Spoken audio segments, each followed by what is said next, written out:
Hello everyone, स्वागत है आपका आज की क्लास में और मैं हूं आपका नेट वाला भैया।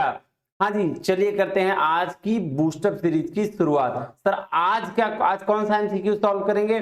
तो आज ही हम लोग सॉल्व करने जा रहे हैं लॉजिकल रीजनिंग के सारे एमसीक्यूज जो बेस्ड हैं किस पे? सर एक तो इंडियन लॉजिक पे, सर स्क्वायर पोजीशन पे, सर डिस्ट्रीब्यूशन पे, सर फॉर्मल फैलेसीज पे, क्योंकि इनफॉर्मल फैलेसीज में भी है इसमें कुछ, लेकिन कॉन्सेप्ट जो हम ये सबके सीखेंगे और करेंगे एमसीक्यूज भी प्रीवियस क्वेश्चन बेस्ड पे। तो अभी क्या सर, अभी शुरू करते हैं क्लास, ज्यादा लेट नहीं करते हैं, चलते हैं क्लास पे। नहीं, हाँ सर आइए क्लास पे चलते हैं। सर देख रहे हैं सर, ये बिल्कुल देखिए नेट वाला भैया का आपका क्या है, टेलीग्राम चैनल है, इसको ज्वाइन कर लीजिए, आपको वहां नोट्स सारे मिल जाएंगे और व्हाट्सएप पर कोई इंक्वायरी करो तो आप व्हाट्सएप पर कर सकते हैं। नेक्स्ट चलिए क्वेश्चन पर क्या कह रहा है, देखिएगा कह रहा है जी given below are four propositions. आपको पता है कि प्रीपोजिशन स्टेटमेंट या प्रीमाइसेस सेम होते हैं। हाँ जी सर, कह रहा है two of them are selected in such a way that they can not be true although they can be false. क्या है? They can not be true although they can be false. Select the code that state to those two proposition. देखिएगा जी ये किसका है, ये है जी square of opposition का सवाल। आइए पहले बेसिक स्क्वायर ऑफ ऑपोजिशन को समझते हैं फटाक से। वैसे आपको आता होगा लेकिन फिर भी एक बार रिवाइज कर लेते हैं, आपके एग्जाम के लिए ये क्या होगा, रिवीजन हो जाएगा। तो उसके बाद फिर हम क्या करेंगे सर, उसके बाद फिर हम चलेंगे क्वेश्चंस में, ज्यादा मजे से बनाने में आएगा। नहीं, हाँ जी सर चलते हैं। ये देखिएगा जी आपके स्क्रीन पर आपको दिख रहा होगा जी एक नोट्स। क्या है इसमें आपको पता है कि सर सबसे पहले सर हम स्ट्रक्चर फॉर्म करते हैं। क्या, कौन सा स्ट्रक्चर सर? पीपीसी है ना, दो प्रीमाइसेस और एक कंक्लूजन, और उसी बेसिस पर हम बहुत सारे आर्ग्यूमेंट भी देते हैं। तो आर्ग्यूमेंट जो है वो स्टेटमेंट के फॉर्म में होते हैं, जैसे ऑल, सम नॉट, नो, इन सब के फॉर्म में। और ऐसा ही फॉर्म में भी क्वेश्चंस भी देखा था हमने। तो अभी देखते हैं क्या होता है इसमें। आपने देखिए जी ये ग्राफ बनाया हुआ है, क्या है? एक ग्राफ बनाया हुआ है, और इस ग्राफ में आपको क्या दिख रहा है? आपको दिख रहा है जी ये देखिएगा। सबसे पहले एक तो होता है जी ए, एक वर्ड है ए ई आई ओ। ये चार क्या है? वोवेल्स है। ये चार वोवेल्स का यूज कहां किया जाता है सर? तो यहां किया जाता है, ध्यान दीजिएगा। ये इस पोर्शन को बोलते हैं ऑल, इसको बोलते हैं जी नो, इसको बोलते हैं जी सम, और इसको बोलते हैं जी सम नॉट। ठीक है, ये क्या है? ये है। और ऑल को डिनोट किससे करते हैं सर? ऑल को डिनोट करते हैं सर ए से। और आपका क्या, नो को किससे डिनोट करते हैं? नो को डिनोट करते हैं सर ई से। और सम नोट का डिनोशन क्या है सर? ओ। और सम का डिनोट क्या है सर? आई। अब देखिएगा जब ऑल को सर हम क्या कहते हैं? ऑल को सर एक यूनिवर्सल पॉजिटिव भी कहते हैं, क्योंकि ऑल का मतलब ही होता है सब कुछ। नहीं तो ये क्या हो गया? Positive, universal positive. All. No का मतलब सर यूनिवर्सल होता है, लेकिन नो एक्चुअली क्या है? नेगेटिव सेंस में। तो इसलिए क्या इसको बोलते हैं? इसको बोलते हैं सर यूनिवर्सल नेगेटिव। और इसी तरीके से सम को क्या बोला जाता है सर? सम मतलब थोड़ा, जैसे बहुत सारे में से थोड़ा, उसको क्या बोलते हैं? पर्टिकुलर। क्या? अफर्मेटिव या पर्टिकुलर पॉजिटिव बोल सकते हैं। हाँ जी सर बोल सकते हैं। इसी तरह से सम नॉट पे आइए, सम नॉट को क्या बोलेंगे सर? सम नॉट को हम बोलेंगे सर पर्टिकुलर नेगेटिव, मतलब थोड़ा सा में से कुछ। सम नॉट सॉरी कुछ नहीं, है ना, कुछ चीज है उसमें से कुछ नहीं, या फिर बहुत सारा चीज है उसमें से कुछ नहीं। सम नॉट कुछ नहीं, तो ये नेगेटिव सेंस है, इसको हम लोग बोलते हैं जी पर्टिकुलर नेगेटिव। अब क्या है सर, ये क्यों वर्ड बता रहे हो? क्योंकि इसी से क्वेश्चन पूछ जाते हैं। अभी वहां ऑल से स्टेटमेंट था, नो से भी स्टेटमेंट था, सम से भी था और सम नॉट से भी था। अब जो ये स्टेटमेंट होती हैं वो कैसे कैसे होती हैं, जैसे देखिएगा ये जो लाइन है, मतलब अगर मैं इस लाइन की बात करूं ऑल और ई की बात, तो इसको बोलते हैं जी कॉन्ट्रेरी। ऑल और नो के बीच में जो रिलेशन होगा उसको हम लोग बोलते हैं जी कॉन्ट्रेरी। रूल्स पढ़ेंगे आगे, अभी पहले इसको ध्यान से समझिएगा। ऑल और नो के बीच में जो रिलेशन होता है उसको क्या बोलते हैं सर? उसको बोलते हैं जी कॉन्ट्रारी। तो हम इसको ऐसे कह सकते हैं कि सर ए और ई के बीच में जो रिलेशन है उसको भी हम क्या कहेंगे? कॉन्ट्रारी कहेंगे। बिल्कुल कह सकते हैं सर। सिमिलरली अब नीचे आइएगा, आई और ओ के बीच में जो रिलेशन है उसको क्या कहते हैं? सब कॉन्ट्रारी। तो इसको इस तरह से भी कह सकते हैं कि सम और सम नॉट के बीच जो रिलेशन होगा उसको हम क्या बोलेंगे? सब कॉन्ट्रारी। अब आ जाइएगा ए और आई में। ऑल और सम के बीच में जो रिलेशन है उसको बोलते हैं जी सबअल्टर्न। क्या बोलते हैं? सबअल्टर्न। तो ऑल और सम के बीच को इसको बोल सकते हैं सर ए और आई के बीच जो रिलेशन होगा वो हम क्या कहेंगे? उसको सबअल्टर्न कहेंगे। उसी तरीके से नो और सम नोट के साथ जो रिलेशन होता है उसको हम लोग बोलते हैं सुपर अल्टर्न। तो हमको इसको भी ऐसे कह सकते हैं कि सर ई और ओ के साथ जो रिलेशन होगा उसको क्या कहेंगे? उसको कहेंगे जी सुपर अल्टर्न। एकदम सिंपल, कोई कुछ झमेला नहीं। अब समझिएगा, क्योंकि ये रिलेशन तो सीधा सीधी हो गया।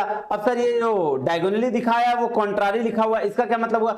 इसका मतलब हुआ अपोजिट। एकदम जैसे एक हम लोग बोलते हैं 36 का आंकड़ा, दोनों में से अपोजिट। तो वो यानी कि ए और ओ के साथ जो रिलेशन होगा क्या होगा सर? उसको हम लोग बोलेंगे कॉन्ट्राडिक्टरी। और आई और ई के साथ जो रिलेशन होगा उसको हम लोग बोलेंगे कॉन्ट्राडिक्टरी। बस अभी इतना ही समझिए। आगे आइए, अब चलते हैं रूल पर, अभी समझ में आएगा आपको।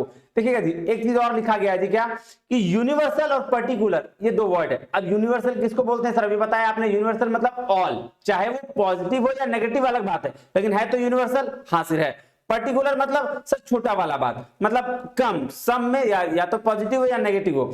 तो देखिएगा जी, हमेशा एक चीज सवाल पूछा भी गया प्रीवियस ईयर्स में कि यूनिवर्सल और पर्टिकुलर की जहां बात होती है उसको हम लोग बोलते हैं जी क्वांटिटी। क्योंकि यूनिवर्सल मतलब सब और पर्टिकुलर मतलब थोड़ा, तो यानी कि किसमें आ गया? ये हो गया जी क्वांटिटी की बात। जो आता है जी सबअल्टर्न और सुपर अल्टर्न में। अब आ जाइएगा पॉजिटिव और नेगेटिव की बात। सर पॉजिटिव नेगेटिव कैसे हो गया? अभी बताया ना आपने, पॉजिटिव यूनिवर्सल पॉजिटिव और यूनिवर्सल नेगेटिव, आपको पर्टिकुलर पॉजिटिव पर्टिकुलर नेगेटिव। तो जो नेगेटिव और पॉजिटिव की जो बात आती है जी वो आती है क्वालिटी की बात, क्योंकि आपके गुण और अवगुण ये दोनों क्या हो जाते हैं? क्वालिटी हो जाते हैं। तो इसको हम लोग बोलते हैं क्या? क्वालिटी। ध्यान दीजिएगा, सवाल पूछा गया है यूनिवर्सल और पर्टिकुलर क्वांटिटी की बात करता है, पॉजिटिव और नेगेटिव क्वालिटी की बात करता है। और ये कहां आएगा? ये आएगा सर कॉन्ट्रारी और सब कॉन्ट्रारी में। अब चलिए रूल्स की ओर। ठीक है, देखिए पहला रूल क्या कहता है कॉन्ट्राडिक्टरी के लिए? कॉन्ट्राडिक्टरी के लिए पहला रूल क्या कहता है? कहता है sir both can't be true but or false, both can't be true or false at the same time. देखिएगा जी, कॉन्ट्राडिक्टरी का मतलब ही होता है कि दोनों एक साथ नहीं चल सकते। जैसे मैं और मेरा दोस्त दोनों अपोजिट है, वो धरती तो मैं आसमान, वो आसमान तो मैं धरती, ऐसा हो जाता है। तो इसका मतलब क्या कि दोनों एक टाइम पर सही नहीं हो सकते या गलत भी नहीं हो सकते। इसका मतलब एक सही होगा तो दूसरा गलत होगा। ये स्टेटमेंट किसके लिए है? ये ध्यान दीजिएगा, इसके लिए ये ध्यान दीजिएगा, आप एकदम ध्यान देने वाली चीजें हैं।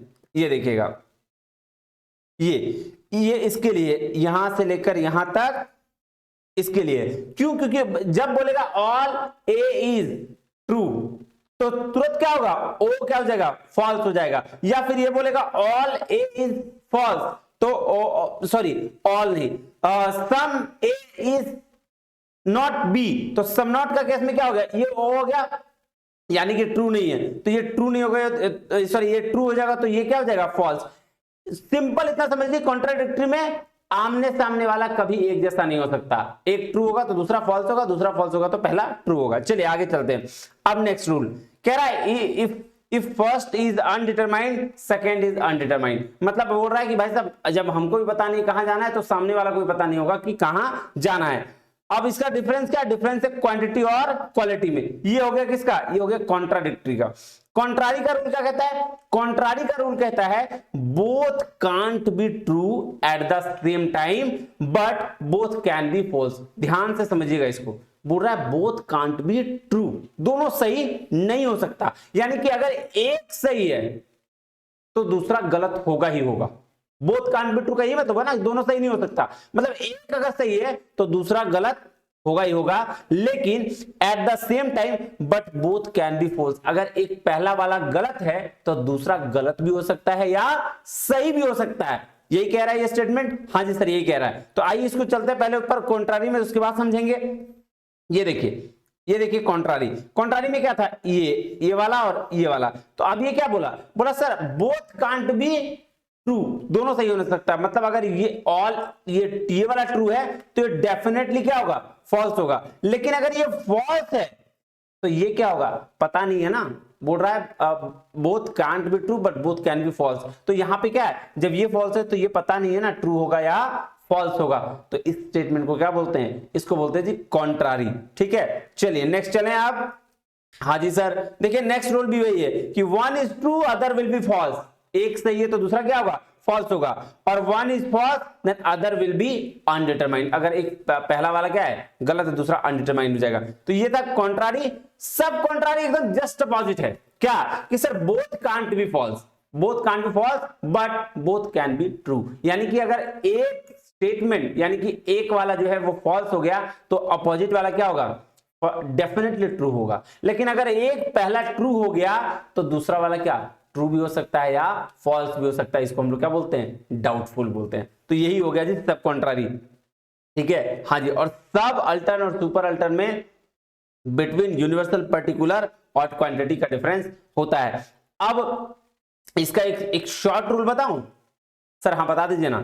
इसका एक शॉर्ट रूल यही है, देखो इतना झंझट पालने का जरूरत नहीं है, सीधा सीधी इसको याद रखो, क्या डायगोनल वाला कॉन्ट्राडिक्टरी को, एक कोई भी ना कोई, देखो ये भी कोना में कॉन्ट्राडिक्टरी आ रहा है, इसमें भी आ रहा है, ये भी आ रहा है और ये भी आ रहा है, तो अगर ये दोनों आ रहा है तो भाई साहब कहीं ना कहीं तो पूछेगा। तो आप ये देख लो ना कि यहां वाला जो है, जैसे इस पोजीशन का एक स्टेटमेंट दे दिया, यहां देख लिया, मान लो ये ट्रू हो गया, तो आपको पता है कि जब यहां ट्रू है तो सामने वाला क्या होगा, फॉल्स ही होगा। अब जब जब ये फॉल्स है तो ये इस बेसिस पर आप डिसाइड कर लो, इस बेसिस पर एक शॉर्ट रूल है क्या कि अगर ट्रूथ होगा, कोई भी चीज जहां ट्रूथ होगा तो ट्रूथ क्या जाता है, डाउनवर्ड की ओर जाता है, और फॉल्स कहां जाता है, अपवर्ड की ओर जाता है। तो देखिए अगर यहां पे एक स्टेटमेंट दिया हुआ है सम ए ई बी, तो और क्या है, ये ट्रू है, तो अगर ये ट्रू है तो ट्रूथ कहां जाता है, डाउनवर्ड, डाउनवर्ड कुछ है क्या, इसका मतलब क्या है, ये गलत है, तो ये स्टेटमेंट सही नहीं है। फिर आगे जाइए, देखिए फॉल्स क्या है, अपवर्ड किया जाता है, तो फॉल्स यहां देखिए यहां अपवर्ड है क्या, नहीं, तो यानी कि ये क्या गलत हो जाएगा, तो आपको फिर से चेक करके मिला लेना है आंसर।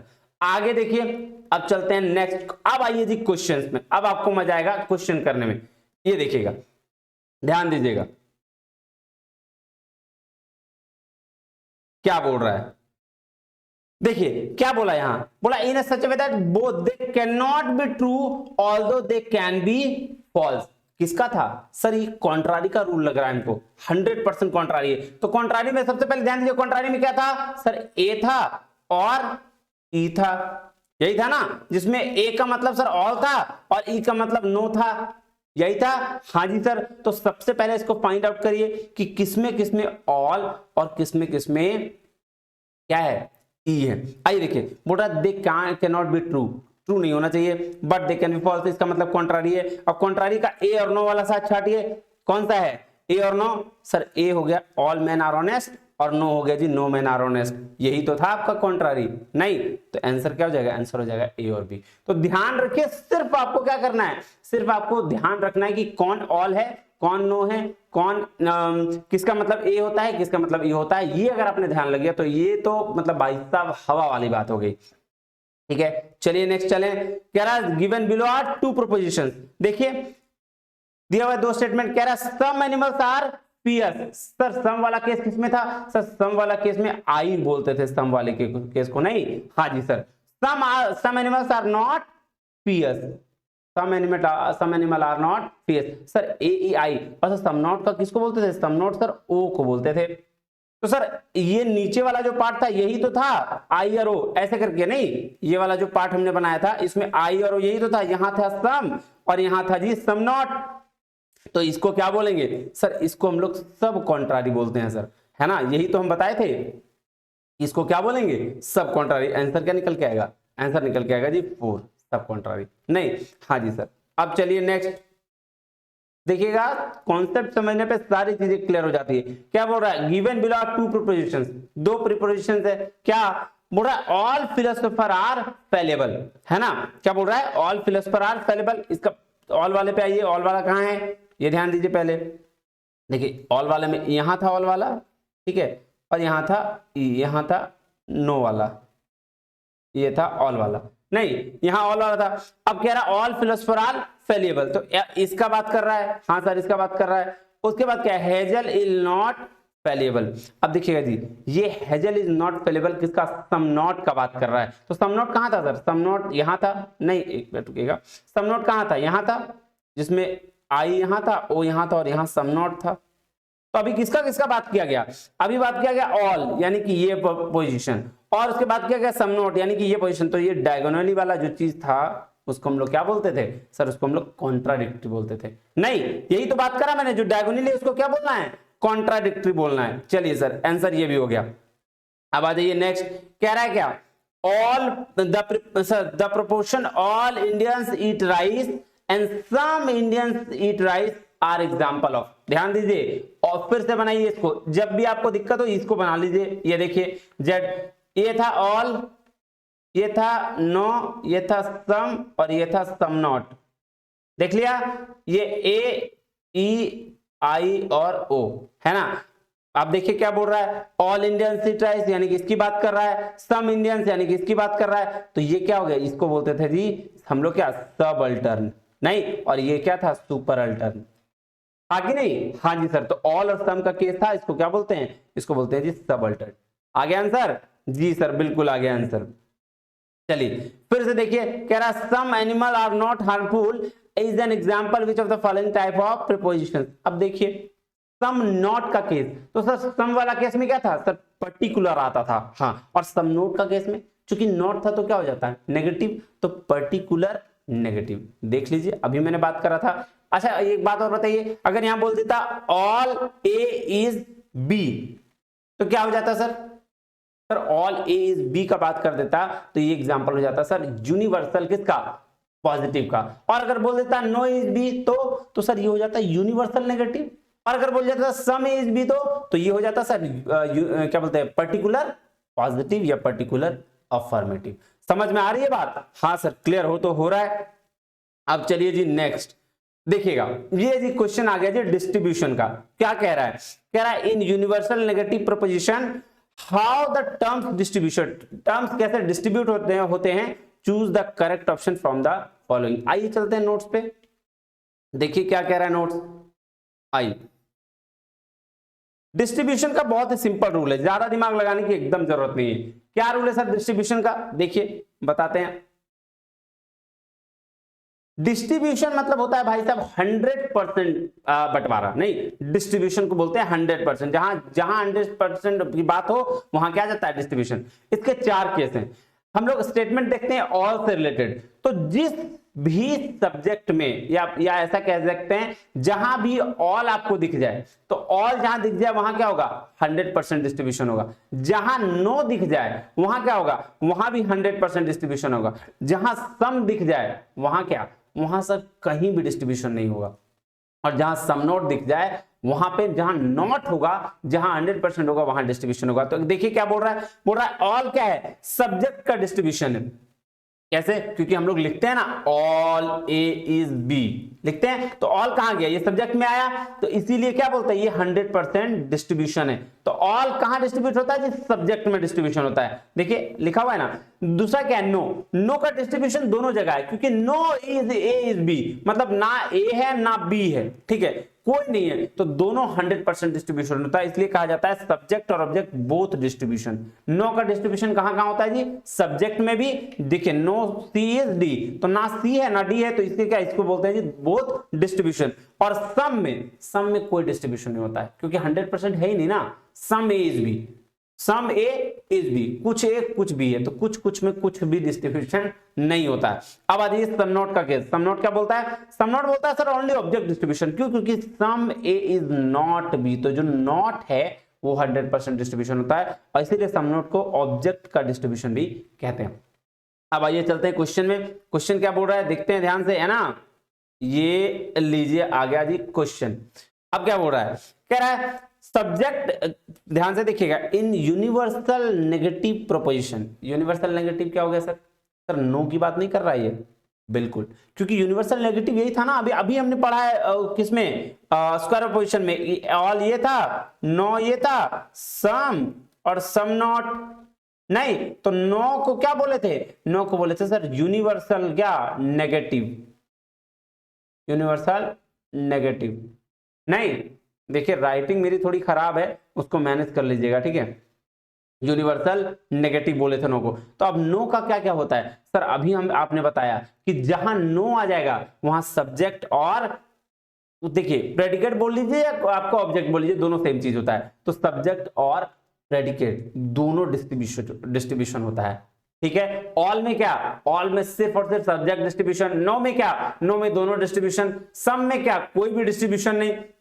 सब नोट में क्या, ऑब्जेक्ट का डिस्ट्रीब्यूशन। आइए तो इसमें क्या है, बोथ टर्म्स आर डिस्ट्रीब्यूटेड। ये क्या हो जाएगा, ये वाला हो जाएगा आंसर जी, थर्ड नंबर। चलिए नेक्स्ट चलते हैं। कह रहा है which one of the following correct about the sentence some men are not married. देखिए सम नॉट का केस आ गया। सम नॉट में किसका डिस्ट्रीब्यूशन होता है, सिर्फ ऑब्जेक्ट का। तो देखिए क्या बोल रहा है, the predicate is distributed. Predicate और ऑब्जेक्ट सेम चीज होता है, एक ही नाम के दो, मतलब एक बाबूजी के दो बेटे वाले हाल है। तो क्या हो जाएगा, प्रेडिकेट इज डिस्ट्रीब्यूटेड। चलिए नेक्स्ट चलते हैं। क्या कह रहा है, in a proposition which is particular affirmative. अब पर्टिकुलर अफर्मेटिव क्या है सर, आप बताएंगे, बता दूं? हाँ सर बताइए। तो क्या है पर्टिकुलर अफर्मेटिव? पर्टिकुलर अफर्मेटिव इसकी बात कर रहा है, सम की बात कर रहा है, क्योंकि ऑल, नो, सम और सम नॉट में था, तो पर्टिकुलरली कौन था, सम था। पर सम का पॉजिटिव साइड पर्टिकुलर अफर्मेटिव होता है। अब सम क्या डिस्ट्रीब्यूटेड था सर? नहीं सर, सम किसी भी केस में डिस्ट्रीब्यूटेड नहीं था, ना ही वो ऑब्जेक्ट और ना ही सब्जेक्ट में। तो आंसर क्या हो जाएगा, नाइदर सब्जेक्ट और नॉट प्रेडिकेट इज डिस्ट्रीब्यूटेड। देखिएगा ये सम के केस में दोनों डिस्ट्रीब्यूशन नहीं है सर। चलिए क्वेश्चन चलते हैं, आप आ जाइए जी। अच्छा ये देखिए जी, आगे आपका इंडियन लॉजिक क्या कह रहा है, to infer rain in the past by perceiving muddy water in the pond is. देखिए इसको तो पढ़ाने से पहले मैं चलिए थोड़ा सा आपको इंडियन लॉजिक क्या करता हूं, रिवाइज करा देता हूं। देखिए थोड़ा सा ज्यादा वीडियो होगा, लेकिन आपको बता दूं इसके बाद आपके क्वेश्चंस नहीं छूटेंगे। इंडियन लॉजिक से बहुत सारे क्वेश्चंस आपके बनने लगेंगे, देखिएगा। आइए चलते हैं जी नोट्स में, नहीं देख आइए,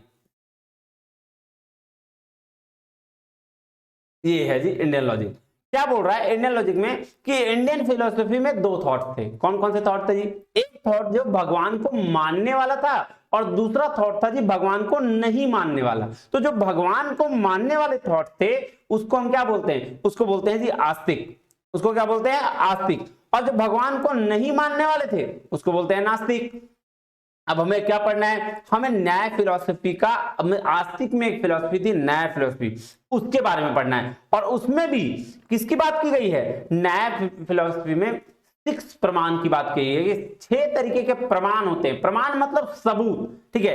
किस चीज का सबूत सर, आपके पास जो नॉलेज है किस बेसिस पर है उसका सबूत। तो वो 6 प्रमाण जो है वो उसके कौन कौन से वैलिड सोर्स हैं, कहां कहां से वैलिड सोर्स समझा गया है और कहां कहां से इनवैलिड। तो देखिएगा 6 प्रमाण की बात की गई है।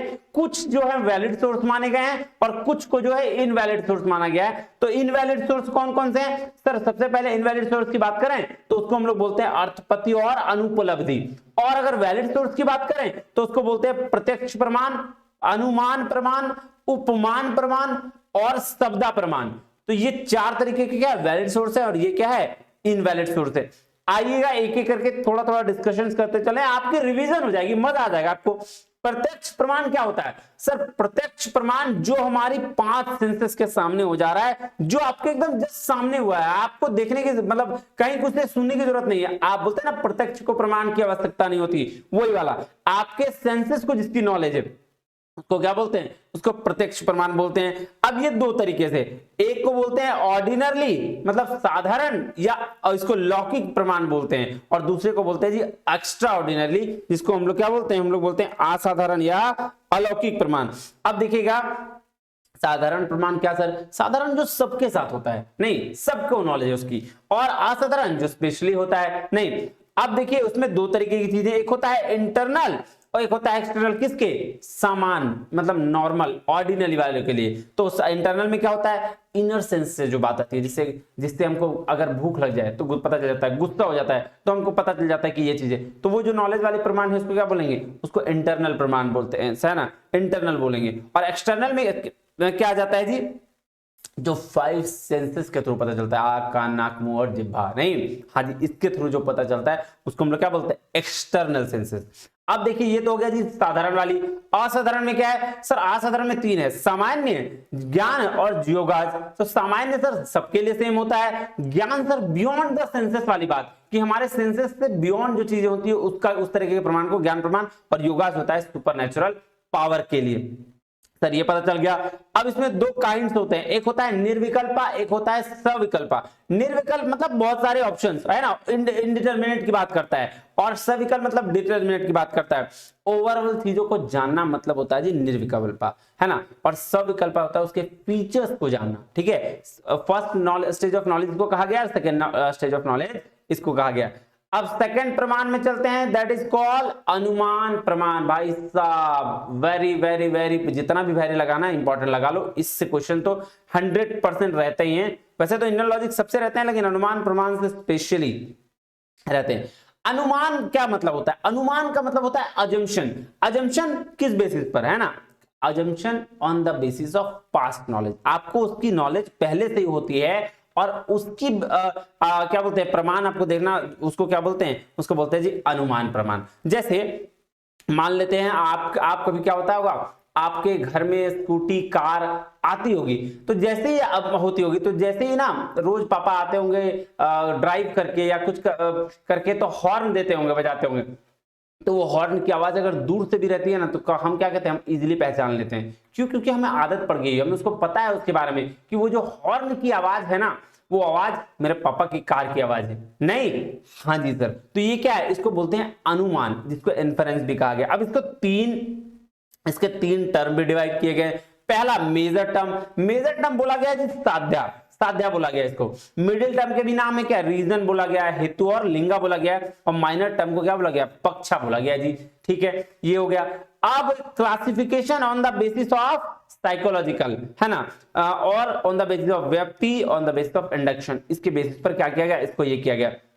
देखिए जी, पहला है साइकोलॉजिकल के बेसिस पर स्वार्थ अनुमान। स्वार्थ मतलब खुद के लिए, स्वार्थी बोलते हैं ना, वो खुद वाला एजम्पशन लगाना। और परार्थ मतलब दूसरों के लिए एजम्पशन जो लगाते हैं, नहीं, उसको बोलते हैं जी परार्थ। और नेचर ऑफ व्यक्ति बेसिस पर पूर्ववत अनुमान, मतलब पूर्ववत क्या बोलते हैं इसको, प्रमाण।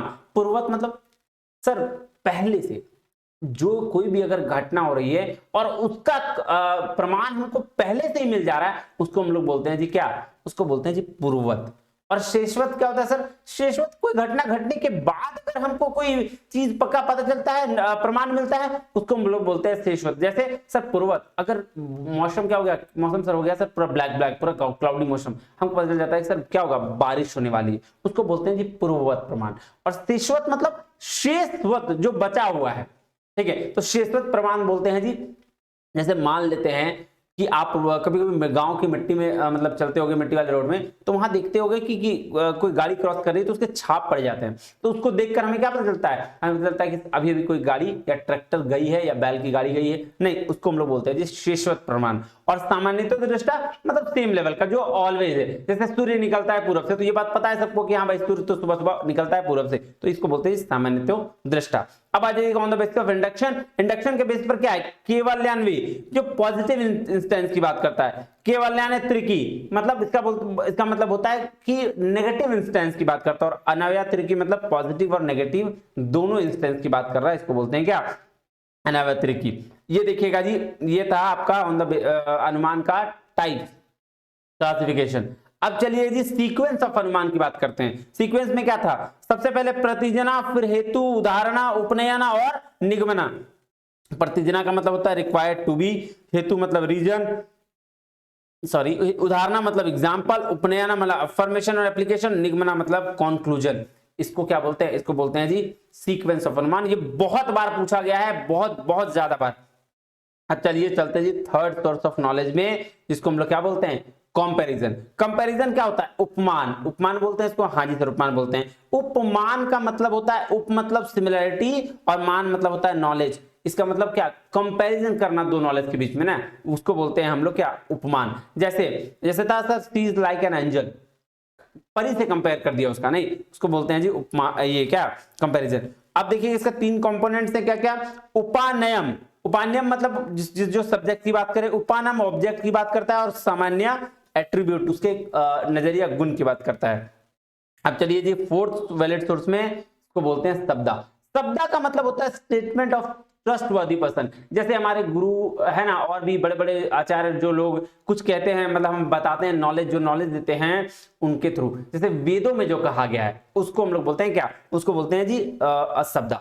जैसे क्या बोला, स्टेटमेंट ऑफ ट्रस्टवर्दी पर्सन, जिसका प्रमाण हमें वेदों से मिलता है, जो ट्रस्टवर्दी पर्सन के वर्ड्स से प्रमाण का पता चलता है, उसको हम लोग क्या बोलते हैं, उसको बोलते हैं जी शब्दा। शब्दा के 4 कंडीशन से देखिएगा, आकांक्षा, योग्यता, सन्निधि और तात्पर्यता, है ना। ये चारों का सीक्वेंस पूछा जाता है, कई बार पूछा जाता है। आकांक्षा मतलब एक्सपेक्टेंसी, कि आपकी आकांक्षाएं कितनी है, क्या क्या एक्सपेक्टेंसी है आपकी। योग्यता मतलब कैपेबिलिटीज की बात करता है। सन्निधि क्लोज प्रॉक्सिमिटी ऑफ वर्ड्स, और तात्पर्यता बोलता है इंटेंशन क्या है, आपका मतलब क्या है कहने का, उसको बोलते हैं इंटेंशन ऑफ द स्पीकर। चलिए जी, नेक्स्ट क्या है, नेक्स्ट है जी अर्थपति। अर्थपति का मतलब होता है इंप्लीकेशन और अजम्पशन। अब इंप्लीकेशन क्या हो गया सर, इमेजिनेशन के बेस पर जजमेंट देते हैं और प्रमाण देते हैं, उसको क्या बोलते हैं, उसको बोलते हैं जी अर्थपति। जैसे अगर मैं मान लूं, मैं ये बोलूं कि कोई एक मोटा आदमी है, उसको वो दिन में, और वो कहता है कि वो दिन में नहीं खाता है, तो हमें क्या मानना है, हमें मानना है भाई वो सब रात में खाता होगा, नहीं। तो अर्थ की उत्पत्ति, अर्थ की उत्पत्ति, उत्पत्ति मतलब खुद से निकालना, अर्थ का कुछ बोलते, अर्थ का अनर्थ नहीं, अर्थ का अनर्थ नहीं, अर्थ का एक अलग अर्थ निकालना, उसको हम लोग बोलते हैं क्या, ये अर्थपति, है ना, अर्थ की उत्पत्ति करना। अब चलिए जी, एक अब देखिए इसका एग्जांपल तो मैंने दे दिया, मोटा आदमी वाला। आप चलते जी अनुपलब्धि। अनुपलब्धि मतलब वो होता है जो अवेलेबल नहीं है, लेकिन उस जो अनअवेलेबिलिटी के बेस पर आपको पता चल जाता है कि क्या वो प्रमाण है उसका। जैसे अगर मान लो कि कॉलेज में क्लास में बच्चे क्या कर रहे हैं, बहुत हल्ला कर रहे हैं, और बाहर से कोई टीचर गुजर रहा है, तो वो क्या एजम्पशन बनाएगा, वो जाएगा बोलेगा लगता है क्लास में टीचर नहीं है, तो क्या इसी को क्या बोलते हैं, इसको बोलते हैं जी अनुपलब्धि। लीजिए जी, ये आपका हो गया जी इंडियन लॉजिक। अब चलते हैं जी क्वेश्चंस करने के लिए, अब आपको मजा आएगा क्वेश्चन करने में, नहीं, हाँ जी सर, चलिए करते हैं क्वेश्चन। कह रहा है to infer the rain by the in the past by perceiving muddy water, तो इसको क्या बोलते हैं, इसी को तो अभी बताया ना कि हमने बोला भाई साहब पानी पड़ गया तो और हमको कीचड़ का पता चल रहा है, किसमें, आपका मडी वाटर, मतलब तालाब में देखिएगा कीचड़ दिख रहा है बहुत सारा, तो इसको क्या बोलते हैं, हम देखकर, लास्ट में इवेंट हो गया, बारिश हो गई, उसको देखकर हम बता रहे हैं कि बारिश हुई होगी, तो इसको बोलते हैं जी शेषवत अनुमान, है ना। शेषवत, जो शेष बचा है उसके बेसिस पर अनुमान करके प्रमाण देना, शेषवत अनुमान। अब चलते हैं जी, What is the sequential order of comprehensive sentence in न्याय फिलोसफी। अब देखिए न्याय फिलोसफी में ये दिया है, अभी शब्दा वाला बात बोल ही रहा था, देखिए आ गया, क्या बोल रहा है, आकांक्षा, योग्यता, सन्निधि, तब तात्पर्यता, ये था फॉर्मूला, ये था ए बी डी और सी, ये देखिए आंसर आ गया, शब्दा का है ये, है ना। Fourth valid source of knowledge किसका है ये शब्दा का है भाई साहब, अभी तो पढ़ा हमने, हाँ जी सर। अब नेक्स्ट चलें, हाँ जी चलिए, ये देखिएगा कह रहा है द सीक्वेंशियल ऑर्डर सिलोजिज्म न्याय फिलोसफी क्या है। अब देखिए सीक्वेंस भी आ गया, सबसे पहले क्या था प्रतिजना, फिर क्या था प्रतिजना, उसके बाद था जी हेतु, उदाहरणा, उपनयना, और तब जाके निगमना, तो क्या हो जाएगा ECBAD, आंसर इज सेकंड। चलिए जी नेक्स्ट चलते हैं, अब आइए जी, अब क्या आना है, अब आना है जी, ये देखिएगा क्या कह रहा है, कह रहा है fat Krishna eats either during day or night, fat Krishna does not eat during day, ठीक है, therefore fat Krishna eats during night, the above is an example of which type of inference. अभी देखिए अभी एग्जांपल दिया था कि एक मोटा आदमी है जो क्या करता है, वो बोलता है कि भाई हम दिन में नहीं खाते हैं, तो वो क्या करता होगा, रात में खाता होगा, तो इसका क्या होगा अर्थपति, अर्थ की उत्पत्ति हुई है, तो इसको क्या बोलते हैं अर्थपति बोलते हैं जी। आइए चलते हैं नेक्स्ट में, है ना। अब देखिए मी वैलिड मींस ऑफ नॉलेज दिया हुआ है और डिस्क्रिप्शन दिया हुआ है। आइए फर्स्ट का क्या परसेप्शन, परसेप्शन मतलब क्या होता है, कहता है नॉन, ये देखिए non erroneous cognition produced by the interaction of sense organ being the object. फिर इन्फरेंस, इन्फरेंस क्या बोलते हैं, अनुमान को बोलते हैं ना, cognition which presupposes some other cognition, कैसे ऐसा थिंकिंग जो पहले से आपको पता है कि वो चीज होना है, उसको क्या बोलते हैं इन्फरेंस। कंपैरिजन, कंपैरिजन का देखो कंपैरिजन बोलते हैं जी ये knowledge of the relation between word and denotation, तो दोनों का कंपेयर करते हैं उसको। और वर्बल टेस्टिमनी, वर्बल टेस्टिमनी हो जाएगा ये डी का थर्ड, थर्ड मतलब statement of a trustworthy person. अभी देखो बताया था ना वर्बल टेस्टिमोनी, शब्दा को ही वर्बल टेस्टिमोनी कहते हैं, ये ध्यान रखिएगा। ये क्या है, ये शब्दा है जी, शब्दा को वर्बल टेस्टिमोनी कहते हैं, है ना। तो ये आ गया इसका। तो आ जाइए, ए का 4 है ना, यही आ गया आंसर। सेकंड नंबर, बी का 1, सी का 2, डी का 3, आ जाइए जी नेक्स्ट। ये देखिए, in Indian logic the presence in the middle term of the minor term is called पक्ष धर्माता। देखिए मिडिल टर्म का प्रेजेंस का माइनर टर्म में है, उसको हम लोग पक्ष धर्माता बोलते हैं, ठीक है। और क्या नेक्स्ट क्या है जी, नेक्स्ट है what type of cognition beyond the ambit of the perception. अब देखिए एम्बिट ऑफ द परसेप्शन से की बात कर रहा है, ये किसका था सर, ये अभी हम लोग पढ़े थे प्रत्यक्ष प्रमाण में, जिसमें निर्विकल्प सविकल्प की बात किया था। तो जो ambit beyond the ambit of the perception था वो क्या था, ये था निर्विकल्प प्रत्यक्ष प्रमाण था।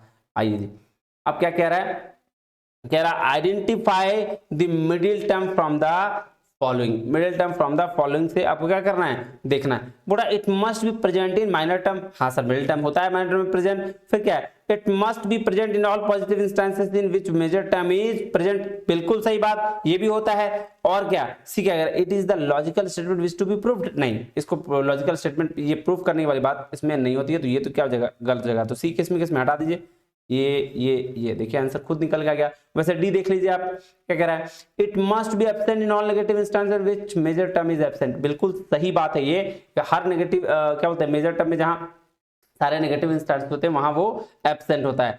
It is drawn from the preceding क्या प्रोपोजिशंस, नहीं ये भी गलत है। अब चलते हैं जी आंसर नंबर 4 के साथ आगे बढ़ते हैं। क्या बोल रहा है, asiddha is a fallacy when middle term is, भाई साहब असिद्धा बोल रहा है, जिसको सिद्ध नहीं किया जा सकता, इसका मतलब क्या हुआ, अनप्रूव्ड। असिद्ध मतलब अनप्रूव्ड, सीधा सीधी बात है। चलिए नेक्स्ट चलते हैं। अब क्या बोल रहा है जी, all things which have smoke have fire, this hill has smoke, therefore the hill has smoke and non fiery things have smoke. फिर नेक्स्ट क्या, नीचे स्टेटमेंट क्या दिया, कहता है this hill has smoke, therefore this hill is not fiery, above the example which type of Indian logic. अभी देखिए हमने क्या पढ़ा था, पूरा 3 तरह की चीजें पढ़ी थी, केवल्यान्वी, केवल्यानातिरेकी और अनाव्यातिरेकी। देखिए ये पहला वाला पॉजिटिव इंस्टेंस की बात कर रहा है, दूसरा वाला नेगेटिव, यानी कि दोनों का दोनों बात कर रहा है, तो किसमें आ जाएगा, अनाव्यातिरेकी। आंसर क्या हो जाएगा, सेकंड नंबर सर। अभी पढ़ा था ना ऑन द बेसिस ऑफ क्या, इंडक्शन में, किसमें, अनुमान में, तो वो वाला चीज आ गया इसमें। अब चलिए नेक्स्ट चलते हैं। कह रहा है in order to authenticate the environmental values as advocated by ancestors, a scholar cites example from Vedas, the means of knowledge used by him in terms of Indian logic will be। अब देखिए जी, अभी आपने बोला था, मैंने बताया था कि सर वेदा से जो नॉलेज मिलती है ना वो क्या होता है, ऑथेंटिक होता है, और उसको अगर कोई ट्रस्टवर्दी पर्सन बोले तो उसको हम लोग क्या बोलते हैं, शब्दा बोलते हैं जी, वर्बल टेस्टिमोनी नहीं। हाँ जी सर, चलिए नेक्स्ट चलते हैं। अब देखिए कह रहा था second member of Nyaya syllogism which state the reason establish of the provision is called.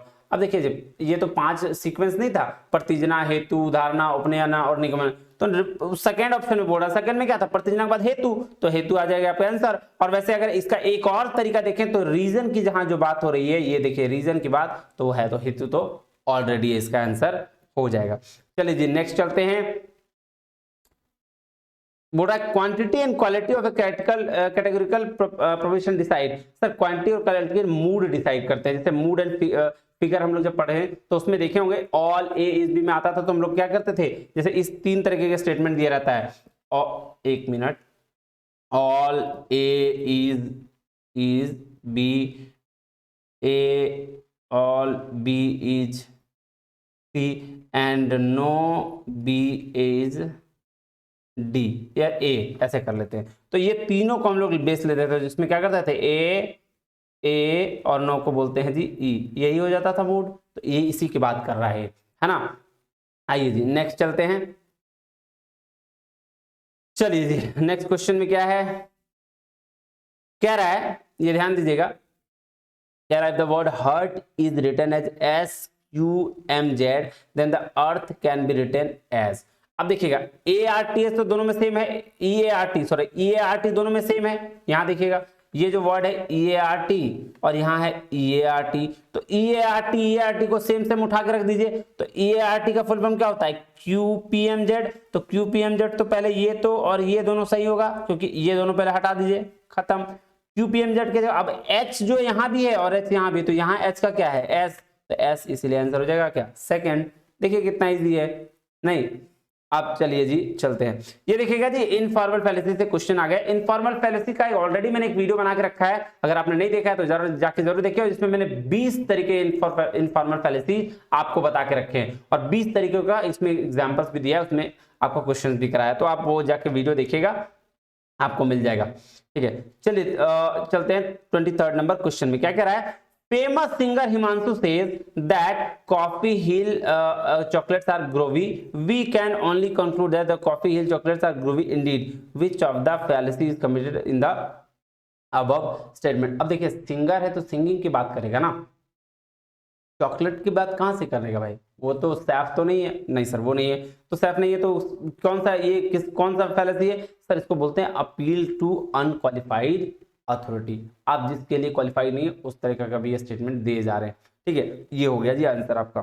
चलिए नेक्स्ट कहता है a fallacy in which opponent's position is depicted as being more extreme for than just justified by what was actually asserted is called straw man fallacy. Strong weak fallacy मैंने इसका नाम दिया है कि आप सामने वाले की पोजीशन को डिपिक्ट करना चाहते हो अपना चीजों को प्रूव करने के लिए, तो इसको क्या बोलते हैं स्ट्रॉन्ग वीक फैलेसी या स्ट्रॉमैन फैलेसी। अब आ जाइए 25 नंबर क्या कहता है, कह रहा है an informed fallacy in which the conclusion of an argument is stated or assumed in any one of the premise known as। देखिएगा ये क्या बोल रहा है sir, conclusion of an argument is stated assumed by any one of the premise। अब देखिए किसी premise से इनफॉर्म फैलेसी क्या, बेगिंग द क्वेश्चन सर इसी सेम चीज है, सर्कुलर आर्गुमेंट से एक चीज है, इग्नोरेशन नहीं, ये इसको रेड हेरिंग बोलते हैं, पिटिशो प्रिंसिपल सर ये तीनों क्या है एक ही है, तो आंसर क्या हो जाएगा A B and D, ए हो जाएगा आंसर आपका। अब आ जाइए जी 26 नंबर क्या कह रहा है, what fallacy is committed in the following argument, mister X is wrong in what he said because he is undisciplined by nature. अब मैं बोल रहा हूं सर मैं बहुत डिसिप्लिन्ड हो और आपके जो तरीके हैं आपके काम करने में वो अनडिसिप्लिनेस दिख रहा है, तो आप क्या कर रहे हो, उसमें बोलते हैं आर्ग्यूमेंट्स अगेंस्ट द पर्सन, जिसको हम लोग कहते हैं एड होमिनम। आइए नंबर 1 हो जाएगा यानी कि इसका ऑप्शन। अब चलिए जी चलते हैं, नेक्स्ट क्वेश्चन जो है वो आपका है फॉर्मल फैलेसीज थे। तो फॉर्मल फैलेसीज देखने से मतलब पढ़ने से पहले हम लोग सॉरी क्वेश्चन करने से पहले कुछ फॉर्मल फैलेसीज को पढ़ लेते हैं, फिर आपको क्या होगा समझ में आ जाएगा चीजें। आइए नेक्स्ट चलते हैं जी, फॉर्मल फैलेसीज ये देखिएगा,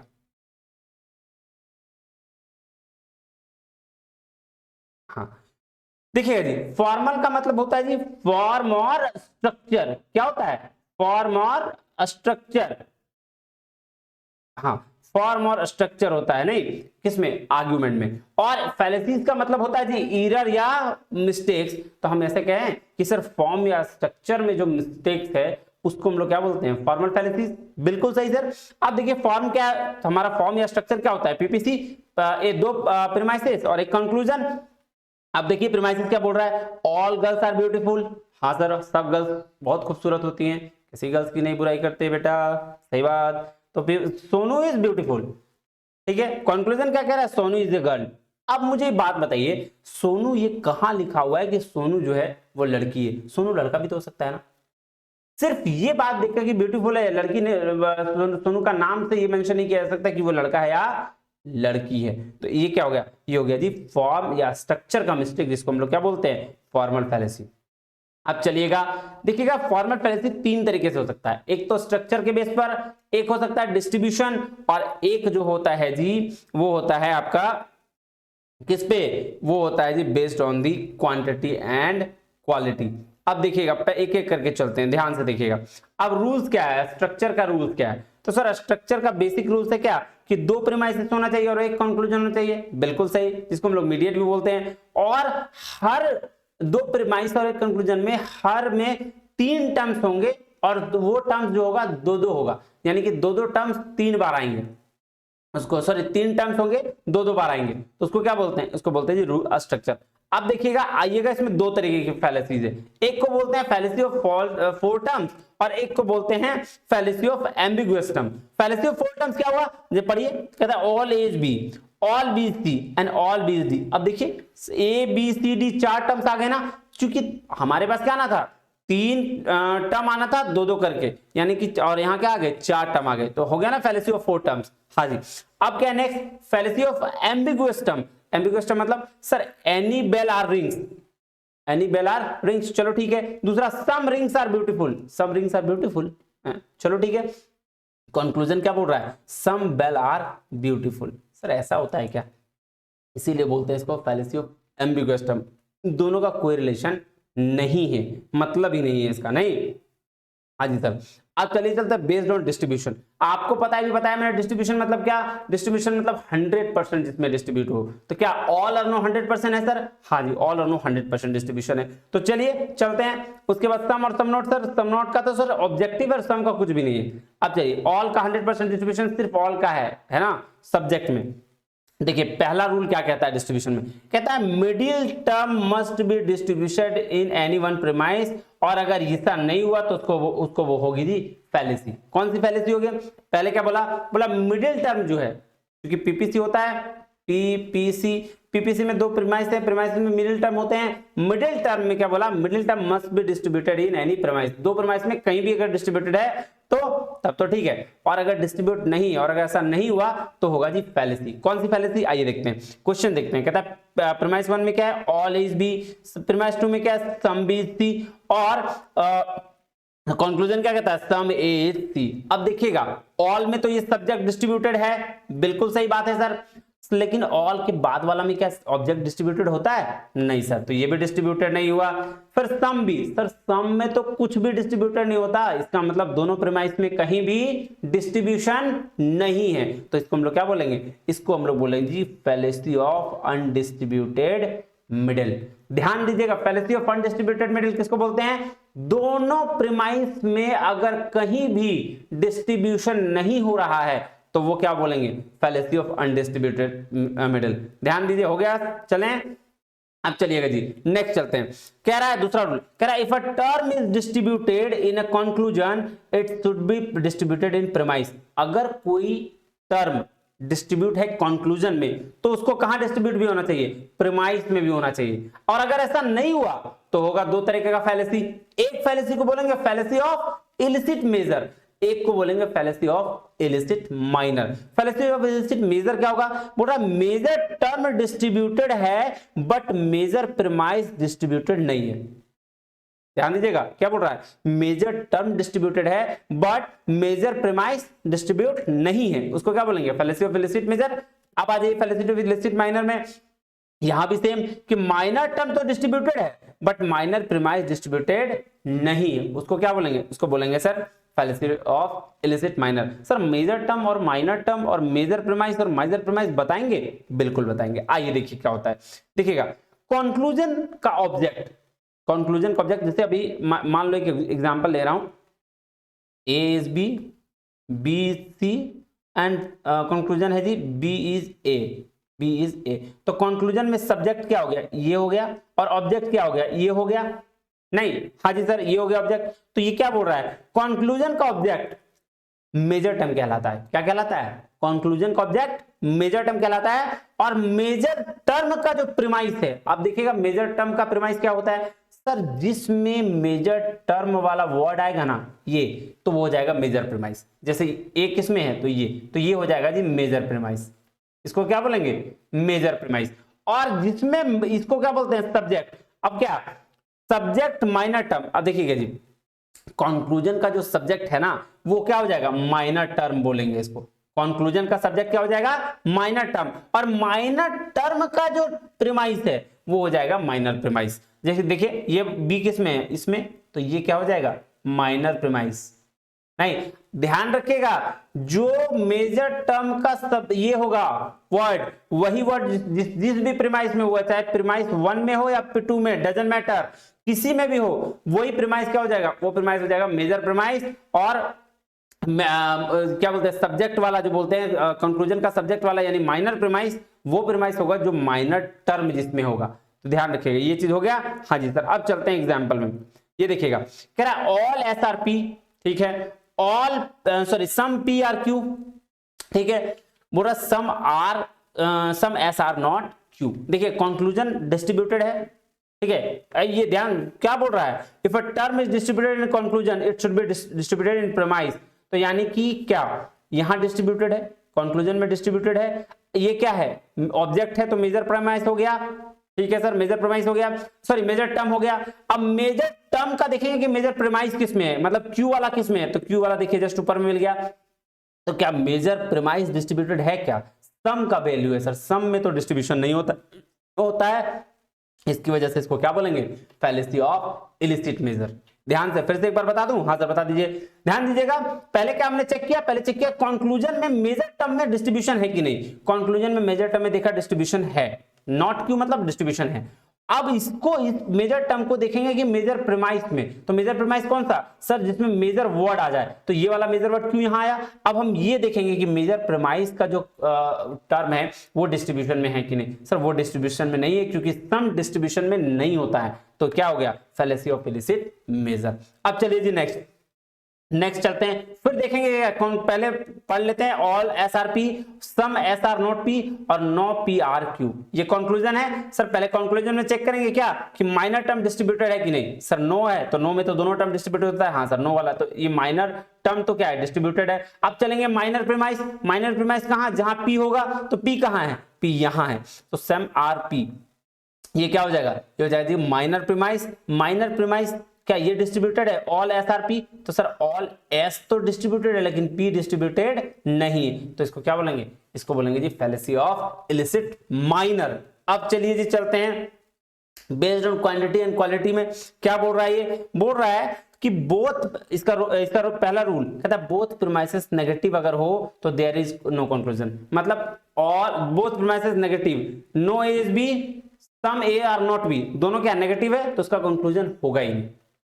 समझ गए बात, हाँ sir, either premise is negative conclusion, तो कंक्लूजन क्या होगा, negative, none as conclusion from negative premise. अगर दोनों दो प्रीमाइस है, एक ए इज बी और दूसरा है सम ए इज नॉट बी, अगर दोनों प्रीमाइस में से कोई भी एक नेगेटिव हो गया तो उसका क्या, उसका कंक्लूजन क्या होगा, हमेशा नेगेटिव प्रीमाइस होगा, उसको नेगेटिव कंक्लूजन बोलेंगे और इसका नाम देंगे कंक्लूजन फ्रॉम नेगेटिव प्रीमाइस।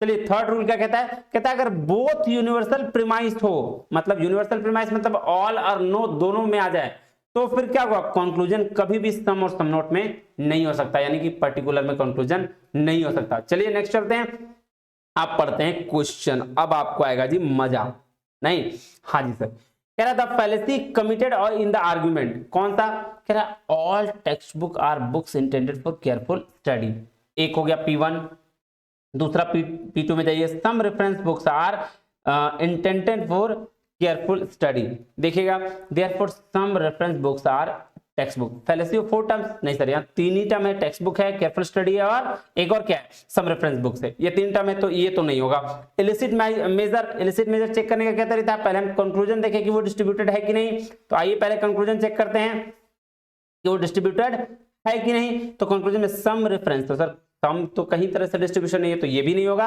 और जब सम आ गया तो इलिसिट माइनर भी नहीं होगा, तो अब क्या होगा, अनडिस्ट्रीब्यूटेड मिडल। तो अनडिस्ट्रीब्यूटेड मिडल चेक करने का क्या तरीका था, सर हम देखते थे कि बोथ मिडिल टर्म डिस्ट्रीब्यूटेड है कि नहीं, अगर वो डिस्ट्रीब्यूटेड नहीं था तो क्या बोलते थे, अनडिस्ट्रीब्यूटेड मिडल। देख लीजिए मिडिल टर्म कौन सा है, सर ये केयरफुल स्टडी वाला है, इंटेंडेड फॉर केयरफुल स्टडी, ये मिडिल टर्म हो गया, और ये ऑल के साथ है, दूसरा क्या सम के साथ है, तो सर सम के साथ और ये दोनों में से दोनों कोई भी मिडिल टर्म क्या है आपका डिस्ट्रीब्यूटेड नहीं है। देख लीजिए ये मिडिल टर्म और ये मिडिल टर्म दोनों का दोनों डिस्ट्रीब्यूटेड नहीं है, तो इसको हम लोग क्या बोलेंगे, अनडिस्ट्रीब्यूटेड मिडिल। अनडिस्ट्रीब्यूटेड मिडिल का क्या मतलब था सर, बोथ टर्म में से, बोथ प्रीमाइस में से एक भी अगर डिस्ट्रीब्यूटेड हो गया तो वो फैलेसी नहीं है, लेकिन अगर कोई भी डिस्ट्रीब्यूटेड नहीं हुआ तो उसको अनडिस्ट्रीब्यूटेड मिडिल बोलते हैं। नेक्स्ट चलिए क्वेश्चन नंबर 28 में क्या बोल रहा है, बोल रहा है name the fallacy committed in, कौन सा फैलेसी है, कह रहा है some good actors are not strong man,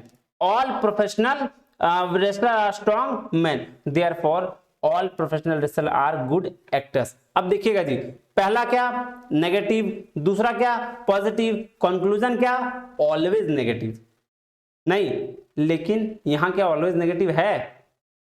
नहीं है, तो इसको नेगेटिव नहीं है तो इसको क्या बोलेंगे? इसको बोलेंगे जी affirmative conclusion from negative premise. क्योंकि दोनों में क्या था, तो हमने भी पढ़ा था ना कि आइदर प्रीमाइस इज नेगेटिव तो कंक्लूजन क्या होगा? हमेशा नेगेटिव होगा, लेकिन यहाँ क्या दिया है? पॉजिटिव कंक्लूजन दिया, तो इसलिए इसका क्या, कौन सी फैलेसी है? फैलेसी को बोलते हैं affirmative conclusion from negative premise. चलिए जी चलते हैं 29 नंबर में। क्या कह रहा है? Identify the fallacy committed in the argument. कह रहा है some spaniels are not good hunters, all spaniel are gentle dogs and therefore no gentle dogs are hunters. एक एक करके चेक करेंगे। Fallacy of exclusive premise sir पढ़ा ही नहीं, होता ही नहीं है, इसमें तो होगा ही नहीं। चलिए फैलेसी ऑफ फोर टर्म्स, क्या फोर टर्म्स है क्या? गुड हंटर्स, स्पेनियल्स, जेंटल डॉग्स, वही तो है तीन। नहीं ये भी नहीं होगा सर, ये भी गलत, ये भी नहीं होगा। आइए अब फैलेसी ऑफ इलिसिट माइनर और मेजर चेक करने का क्या तरीका था? सर सबसे पहले हम कंक्लूजन चेक करते हैं, तो कंक्लूजन में क्या चेक करेंगे? Major term. पहले मेजर टर्म देखिए, no gentle dogs are good hunters, तो गुड हंटर बिल्कुल सर, ये तो क्या है? नो है, तो दोनों टर्म हो जाता है डिस्ट्रीब्यूट, तो ये तो होगा। अब चलिए ऊपर चेक करते हैं, जिसमें गुड हंटर है वहां डिस्ट्रीब्यूशन है क्या? सर हाँ, यहाँ भी गुड हंटर में डिस्ट्रीब्यूशन है, तो ये तो गलती नहीं है सर, ये तो सही है। तो फैलेसी ऑफ इलिसिट माइनर ये भी नहीं होगा, तो क्या होगा? Fallacy of illicit minor. लेकिन इसको चेक कर लेते हैं। तो आइए पहले माइनर टर्म में क्या चलते हैं और कंक्लूजन देखें कि नो जेंटल डॉग्स है, तो ये क्या है? डिस्ट्रीब्यूशन है। अब देखिए इसका वाला जो प्रीमाइसेस था, इसका प्रीमाइसेस क्या होगा? जेंटल डॉग वाला, तो all spaniel are gentle dogs. देखिए ऑल ये तो है, लेकिन जेंटल डॉग्स ऑब्जेक्ट क्या है? ये डिस्ट्रीब्यूशन नहीं है, तो इसीलिए इसको क्या बोलेंगे? Fallacy of illicit minor. मतलब इसका चेक करने का सिंपल तरीका कि हमने पहले कंक्लूजन देखा, कंक्लूजन में क्या, कंक्लूजन का मेजर टर्म या माइनर टर्म डिस्ट्रीब्यूटेड है कि नहीं। अगर वहां डिस्ट्रीब्यूटेड है तब जाके उसके मेजर प्रीमाइस में चेक करेंगे कि वहां डिस्ट्रीब्यूशन है कि नहीं। अगर वहां भी डिस्ट्रीब्यूशन है तब गलती नहीं है, लेकिन अगर वहां डिस्ट्रीब्यूशन नहीं है तो क्या होगा? उसको बोलते हैं फैलेसी ऑफ इलिसिट मेजर या इलिसिट माइनर। चलिए नेक्स्ट चलें, लास्ट। अब चलते हैं लास्ट क्वेश्चन में। Identify the fallacy committed in the argument. कह रहा all household pets are domestic animal, no unicorn are domestic animal, therefore some unicorns are not household क्या पेट्स। अब देखिएगा दो यूनिवर्सल का कभी भी सम नॉट में, यानी कि पर्टिकुलर अभी बताया हमने कि इसको क्या बोलते हैं? एग्जिस्टेंशियल फैलेसी बोलते हैं कि दो यूनिवर्सल स्टेटमेंट का कभी भी कंक्लूजन पर्टिकुलर में नहीं आ सकता। तो ये क्या हो जाएगा? ये हो जाता है फैलेसी ऑफ एग्जिस्टेंशियल फैलेसी, ये हो जाता है 4। लीजिए जी आपके हो गए खत्म क्या? Logical reasoning. उम्मीद करता हूं जिसने ये पूरा देख लिया आपको लॉजिकल रीजनिंग में ऑलमोस्ट क्वेश्चन आपका सॉल्व हो जाएगा। ठीक है, मिलते हैं अगले क्लास में। अगर आपको अच्छा लगे तो कमेंट जरूर करिएगा, है ना। बहुत मेहनत लगते हैं नोट्स बनाने में, तो आप कमेंट करके हमें अप्रिशिएट कर सकते हैं। बाकी कोई दिक्कत हो तो व्हाट्सअप करिए। तब तक के लिए जय हिंद, जय भारत, जय हिंद।